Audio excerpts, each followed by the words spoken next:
one thing in one person's life is very, very, very, very challenging. I think our brain tends to restore emotions and memories and our history. And I look upon my brain as being populated with the whole number of Mount Everests. So there are things that at that moment they become the most important thing to me, and then 10 years later something else has an equal kind of emotion for me. As I look at being a physician and saving my father's life or saving my mother's life or working with people to try to make their lives better, I look at my foundation work and trying to get people reconnected with nature in a very meaningful way. I look at my space flight, an opportunity, this great science and international flight representing all these countries that had faith in me to do the work. All of those things, the view of the Earth from space, they all add to this great mountain range of which I'm made of. And I look at them all as equally important. At that moment of that importance, it is a very strong emotional bond. And so it becomes part of my history. What is there a certain passion? Is photography maybe the passion of yours, or can you put on that? I think I would research. I think if I had to put my passion into one word, it would be communicating. Another word would be sharing. And sharing implies learning as well as teaching. So it's important for me to always be able to communicate to others some of the concepts that I have inside that have been cemented by the wisdom of the years, whether through my space flight, through medicine, through scientific research, through my photography, which allows me to be very creative and trying to bring a different view for other people. But all of them interact with each other. So they all make me, hopefully, into a good communicator, and I try to have that through my art and through photography. Where are you based now? I'm based out of Toronto, which is where the head of my foundation really rests. But we move all around the world. We are national, we're international, and that's the view from space, that we're part of a community, we're part of a globe, we're part of a planet. So I don't look at political boundaries as being a block to people's desire to or willingness to learn or need to learn. How often do you get back here? Not enough. I don't get back here enough. And it's certainly because I still have relatives in the Soo, but even more than that, my soul has been in the Soo, and it will always be in the Soo. So when people say, where's your hometown? I always say Sault Ste. Marie. How old are you? People can look it up on the web. I was born in 1945, okay. And that's okay. And when you were up in space, you were in your 50s? I was in 1992, and let's see how good your math is. No, I wasn't in my 50s, I was in my 40s. Is that right? Okay. Yeah. Dr. Bondar, in 2015 you had the exhibit Dreams and Realities. Are you planning another photography exhibit anytime soon? Well, yes, we have. The foundation has my work that I've donated, and we right now have an exhibit in the Cambridge Butterfly Museum. We have one coming up in the Woodstock Art Gallery, and then later on next year in the Guelph Art Gallery. We've got a special one called Canada 150 that at the moment we have something like 12 institutions across Canada interested in. So we're hoping to bring that back to the Soo.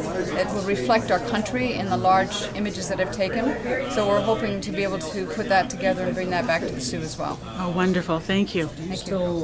Obviously, you still keep an eye on the space program. Where do you see it going from here? The Americans, as far as I know, have to take a piggyback ride with the Soyuz rocket to get to the space station.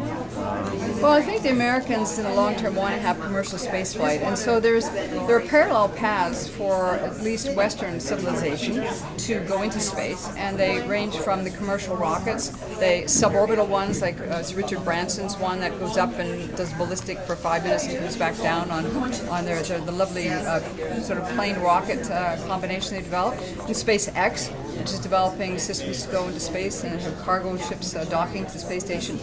And eventually we'll go to Mars, but that would require tremendous international cooperation. I mean, space station was hugely expensive, and it was because of international cooperation that it has continued to be a success with international astronauts being on board. On those long-term missions, do you see any progress eventually being made on humans being able to stay in space for longer and longer? Because I can recall Chris Hadfield coming back down from his most recent mission saying, I feel tired, I've lost weight, I've lost bone. Do you see any progress ever being made on humans being able to stay in space for long-term missions? Yes, I supported space medicine research for about 10 years after my flight, and I supported about 24 missions that included cosmonauts from the Mir space station, as well as the shuttle flights.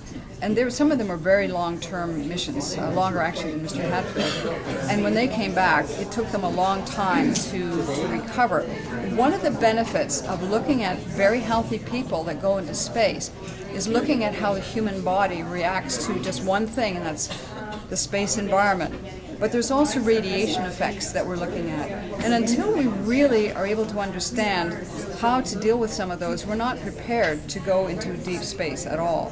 When we look at what we might be able to develop from the space program, it's phenomenal. You just think about people down here with bone loss who are either quadriplegic or on bed rest or whatever, or they're postmenopausal women. All of them have a problem with bone because it's a living crystal. And without getting too much detail, we know that we have to be able to counteract that in spaceflight as well. And if we can solve some of that, just think of all the lives we make better for people down here on Earth that fracture their bones too easily. So I think and that's just one small example. Radiation is the other one. So I think we have to nail down some of those things before we start thinking that we're totally safe. And I think that we have an ethical responsibility not to let people just go to Mars right now because, hey, I want to be in the Guinness Book of Records or whatever.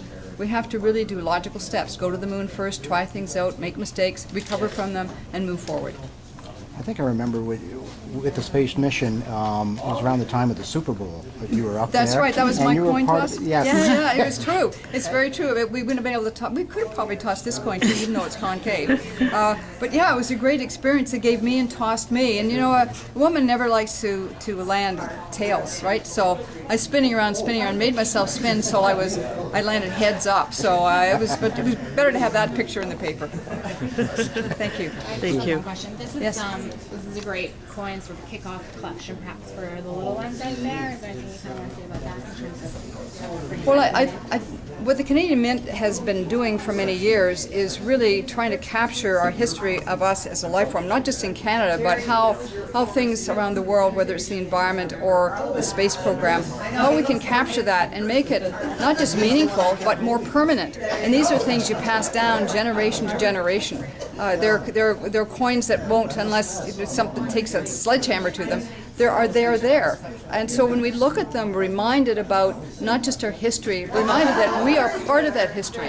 And as a human civilization, we need those touchstones. Thank you so much. Thank you very much. Thank you.